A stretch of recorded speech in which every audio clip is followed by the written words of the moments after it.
Assalamualaikum warahmatullahi wabarakatuh.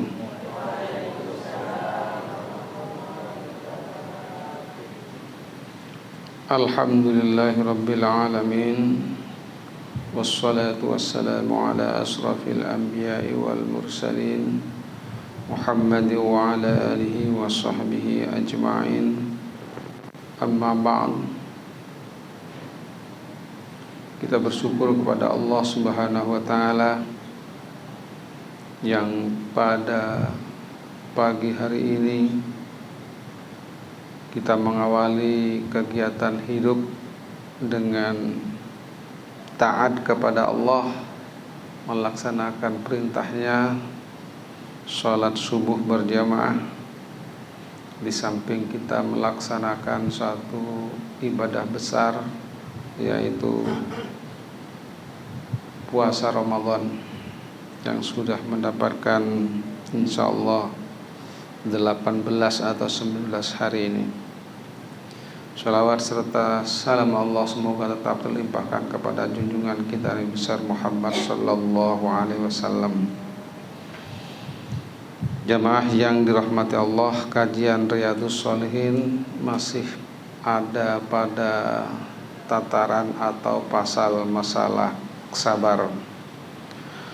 Hadis Rasulullah sallallahu alaihi wasallam yang menerangkan masalah sabar, hadis yang ke-33. Wa an Aisyah radhiyallahu anha radhiyallahu anha annaha sa'alat Rasulullah sallallahu alaihi wasallam 'anit ta'un fa akhbaraha annahu kana 'adzaban yab'athuhu Allah ta'ala 'ala man yasha' faja'alahu Allah ta'ala rahmatan lil mu'minin falaysa min 'abdi yaqa'u fit ta'un fayamkuthu fi baladihi sabiran muhtasiban ya'lamu annahu la yusibuhu illa ma kataballahu lahu illa kana lahu mithlu ajri syahida. Dari Aisyah radhiyallahu an bahwa ia bertanya kepada Rasulullah sallallahu alaihi wasallam perihal taun, wabah penyakit. Lalu beliau menjelaskannya bahwa sesungguhnya ta'un itu adalah sebagai siksaan yang dikirimkan oleh Allah kepada siapa saja yang dikehendaki olehnya, dan juga sebagai rahmat yang dijadikan oleh Allah Ta'ala kepada kaum mukminin. Maka tidaklah seorang hamba yang tertimpa ta'un kemudian ia menetap di negerinya dengan sabar dan mengharapkan keridhaan Allah, serta mengetahui pula bahwa ta'un itu tidak akan menimpanya kecuali karena telah ditetapkan atau diizinkan oleh Allah untuknya, kecuali ia akan mendapatkan seperti pahala orang yang mati syahid. Bukhari. Kaum muslimin yang berbahagia, jadi makna daripada hadis Rasulullah yang diterima dari Aisyah radhiyallahu an yang bertanya masalah taun.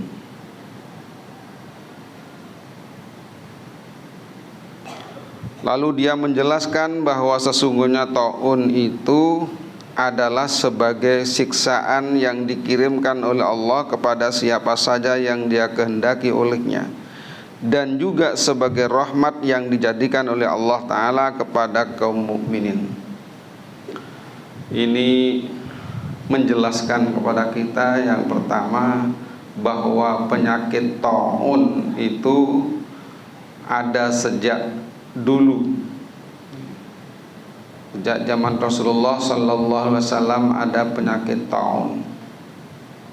Penyakit taun itu sebagai wabah virus yang cepat jika hinggap kepada seseorang dengan izin Allah, maka cepat dia meninggal dunia, atau bisa seketika atau beberapa jam atau hari. Itulah taun. Yang kemarin taun itu disebutkan juga dengan bahasa sekarang adalah virus COVID-19 itu. Jadi itu kemarin begitu menegangkan sehingga merusak sendi-sendi ekonomi, ya, rusak. Kemudian tatanan-tatanan aturan juga rusak. Seluruh kegiatan atau aktivitas dibatasi dengan virus COVID kemarin itu. Yang biasanya pesawat terbang bolak-balik ke Indonesia menjadi tidak ada. Kerumunan-kerumunan dibatasi dengan adanya virus itu, atau kalau dulu disebut taun. Bahkan ibadah lahir fikih kontemporer. Sholat yang biasanya dirapatkan, barisannya diluruskan, dirapatkan menjadi 1 meter, 1 meter, 1 meter. Mau duduk antrian di bank juga demikian, dibatasi dan duduknya diatur. Jadi itu kalau ibadah itu sudah ada aturannya yang diciptakan oleh manusia. Padahal orang yang masuk ke masjid itu adalah orang-orang yang sehat, bukan yang sakit. Kalau sakit itu ada di rumah, tidak boleh ke masjid. Jadi kumpulan orang-orang sehat yang naik ke masjid, baik itu sehat dari hadas kecil atau hadas besar, juga bersih dari penyakit. Namun karena kekhawatiran yang berlebih, akhirnya yang biasanya dirapatkan barisannya, jangan ada celah menyentuh antara tumit dengan tumit, kemudian dibatasi. Ternyata semua orang itu kayak takut mati. Padahal dengan ini adalah biidznil, kalau Allah tidak mengizinkan virus atau taun itu hinggap kepada seseorang, itu ya tidak mungkin. Semuanya itu karena izin Allah. Sehingga sendi ekonomi pada waktu COVID itu sudah lemah. Tapi dengan COVID itu ada yang dikayakan.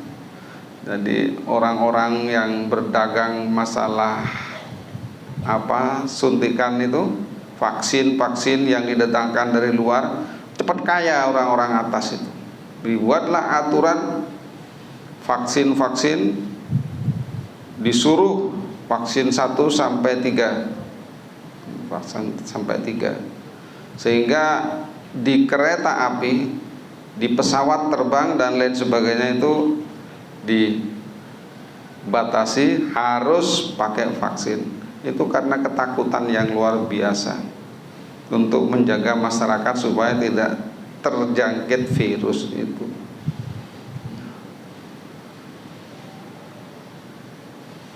Kemudian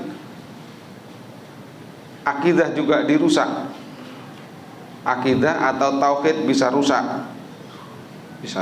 Kalau dulu ada orang panggil, saya masih menang itu. Kalau mun bada orang lok celokan cek nyaut, harus langsung mati, ya. Sehingga banyak yang takut pada waktu itu. Bedereng lok-celokan tak nyaut, selalu ditutup. Juga luar biasa. Sehingga banyak orang-orang membaca sholawat di itu di jalan-jalan, di kebun-kebun dengan sholawat burdah itu. Banyak orang yang membaca semacam itu. Dulu saya masih menang itu.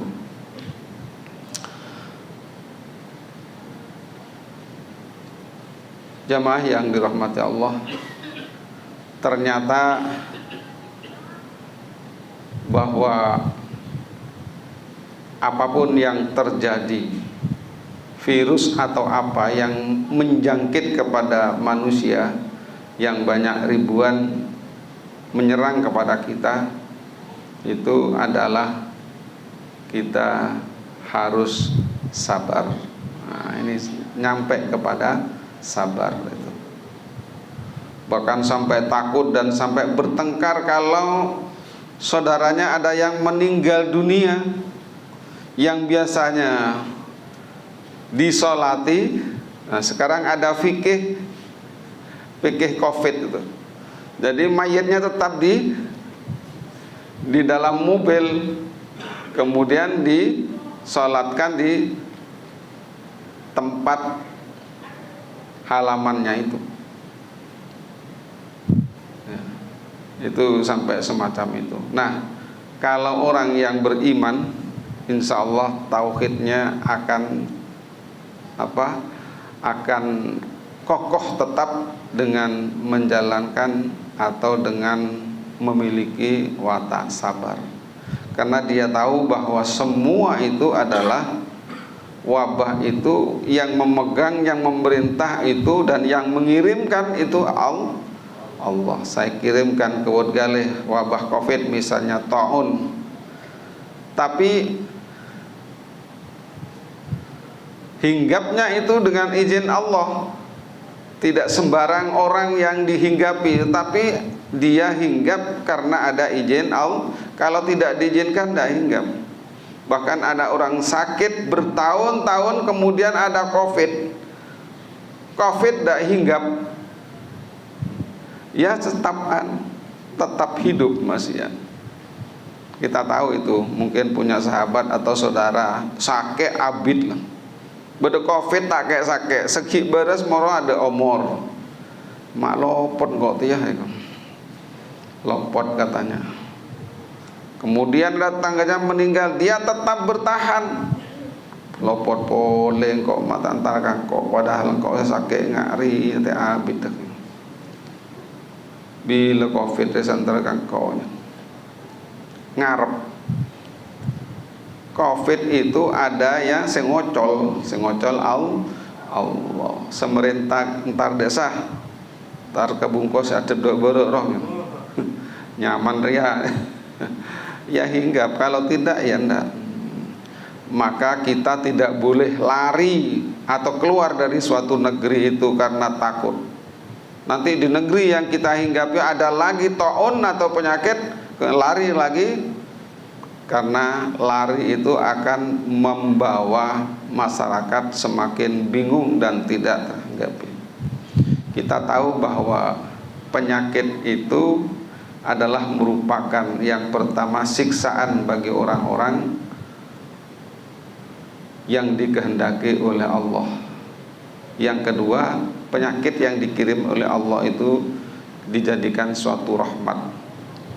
Kalau dia bersabar, maka Allah memberikan pahala yang berlipat, akan diganti dengan surga kesabaran orang yang ditimpa penyakit itu. Maka tidak ada lain kecuali kita bersabar kepada Allah. Apapun yang terjadi itu semua adalah kehendak Allah, bukan penyakit. Ada orang yang sedang, tetangga kita dia Silangun, ada tetangga yang nyiram terong, jalannya bagus, nyiram terong, kemudian di dalam terong kan ada got-got itu,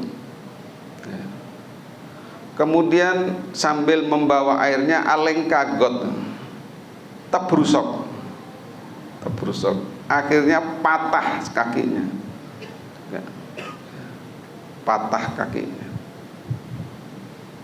dan berakhir